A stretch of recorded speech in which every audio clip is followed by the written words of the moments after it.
Hi all. അപ്പം നമുക്കിന്നൊരു hot topic നോക്കാം. 106 ഭരണഘടനാ ഭേദഗതിയാണ്. 106 അമെൻഡ്മെൻറ്റ് ഓഫ് കോൺസ്റ്റിറ്റ്യൂഷൻ. വളരെ ഇമ്പോർട്ടൻ്റ് ആയിട്ടുള്ളൊരു ക്വസ്റ്റ്യനാണ്.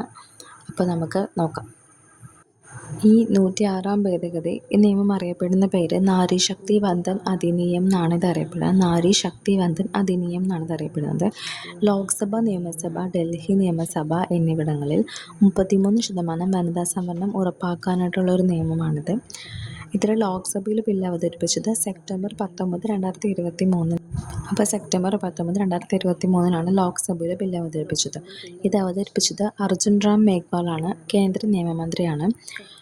ലോക്സഭ പാസ്സാക്കിയത് സെപ്റ്റംബർ 20, 2023.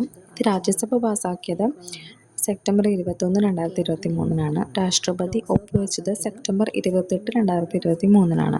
അപ്പോൾ 106 ഭരണഘടനാ ഭേദഗതി എന്ന് പറഞ്ഞത് 128 ഭരണഘടനാ ഭേദഗതി ബില്ലാണ്. അപ്പോൾ 106 ഭരണഘടനാ ഭേദഗതിയിലൂടെ കൂട്ടിച്ചേർത്തിട്ടുള്ള അനുച്ഛേദങ്ങളാണ്, ആർട്ടിക്കിൾസാണ് 330A. അതിൽ പറയുന്നത് ലോക്സഭയിൽ വനിതാ സംവരണം ഉറപ്പുവരുത്തുന്നു. ലോക്സഭയിൽ സ്ത്രീകൾക്കായിട്ട് സീറ്റ് സംവരണം ചെയ്തിരിക്കണം. ഇതിലെ ആർട്ടിക്കിൾ 330 ക്ലോസ് 2 പ്രകാരം സംവരണം ചെയ്തിട്ടുള്ള ആകെ സീറ്റുകളുടെ 1/3 പട്ടികജാതി അല്ലെങ്കിൽ പട്ടികവർഗത്തിൽപ്പെട്ട സ്ത്രീകൾക്കായിട്ടായിരിക്കണം സംവരണം ചെയ്തിരിക്കുന്നത്. ഇനി ജനപ്രതിനിധി സഭയിലേക്കുള്ള നേരിട്ടുള്ള തെരഞ്ഞെടുപ്പിലൂടെ നികത്തേണ്ട മൊത്തം സീറ്റുകളുടെ 1/3, അതായത് ഈ പട്ടികജാതി പട്ടികവർഗ വിഭാഗത്തിൽപ്പെട്ട സ്ത്രീകൾക്കായി സംവരണം ചെയ്തിട്ടുള്ള സീറ്റുകൾ ഉൾപ്പെടെയുള്ളത് സ്ത്രീകൾക്കായിട്ട് സംവരണം ചെയ്യണം. അതായത് ജനപ്രതിനിധി സഭയിലേക്കുള്ള നേരിട്ടുള്ള തെരഞ്ഞെടുപ്പിലൂടെ നികത്തേണ്ട മൊത്തം സീറ്റുകളുടെ 1/3 സ്ത്രീകൾക്കായിട്ട് സംവരണം ചെയ്തിരിക്കണം. അതാണ് 330A പറയുന്നത്. ഇനി 332A പറയുന്നത് സംസ്ഥാന നിയമസഭയിൽ വനിതാ സംവരണം ഉറപ്പുവരുത്തുന്നു. 332A സംസ്ഥാന നിയമസഭയിലെ വനിതാ സംവരണം ഉറപ്പുവരുത്തുന്നു. 330A ലോക്സഭയിലെ വനിതാ സംവരണം ഉറപ്പുവരുത്തുന്നതായിരുന്നു. ഇതിൽ പറയുന്നത് എല്ലാ സംസ്ഥാനങ്ങളിലും നിയമസഭയിൽ സ്ത്രീകൾക്കായിട്ട് സീറ്റുകൾ സംവരണം ചെയ്തിരിക്കണം. ആർട്ടിക്കിൾ 332 ക്ലോസ് 3 പ്രകാരം സംവരണം ചെയ്തിട്ടുള്ള ആകെ സീറ്റുകളുടെ 1/3 പട്ടികജാതി അല്ലെങ്കിൽ പട്ടികവർഗത്തിലെ സ്ത്രീകൾക്കായിട്ട് സംവരണം ചെയ്തിരിക്കണം എന്നാണ്.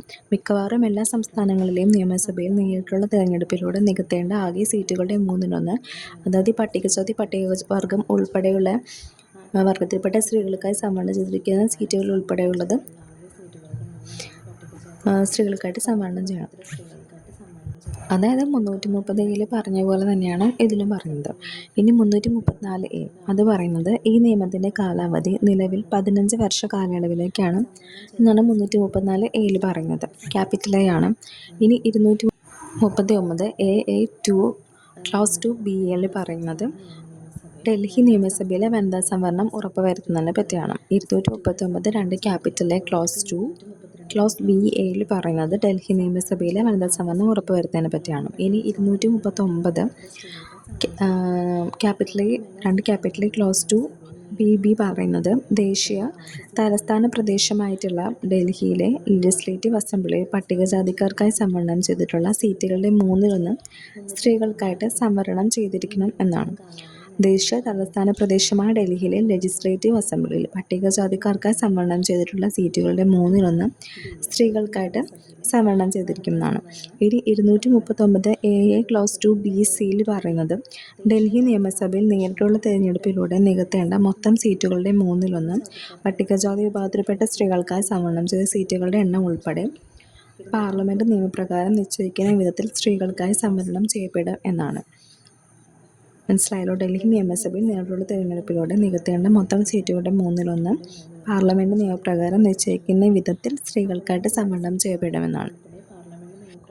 അപ്പോൾ ഈ ഭേദഗതി ഇത്രയേ ഉള്ളൂ കേട്ടോ. അതായത് ലോക്സഭ, നിയമസഭ, ഡൽഹി നിയമസഭ എന്നിവിടങ്ങളിൽ 33% വനിതാ സംവരണം ഉറപ്പാക്കുന്ന ഒരു നിയമമാണിത്. 2023 ഇത് പാസ്സായിട്ടുള്ളത്. അപ്പോൾ ഇത് ഇമ്പോർട്ടൻ്റ് ആയിട്ടുള്ളൊരു അമെൻഡ്മെൻറ്റാണ്. അപ്പോൾ എല്ലാവരും വീഡിയോ ഫുള്ളായിട്ട് തന്നെ കാണാൻ ശ്രമിക്കാം. അപ്പോൾ വീഡിയോ ഇഷ്ടമായാൽ എപ്പോഴും പറയുന്ന പോലെ ലൈക്ക് ആൻഡ് സബ്സ്ക്രൈബ്. ഇനിയും ഇങ്ങനെയുള്ള കണ്ടൻറ്റുകൾക്കായിട്ട് ഫോളോ ചെയ്യുക. അപ്പോൾ താങ്ക്സ് ഫോർ വാച്ചിങ്.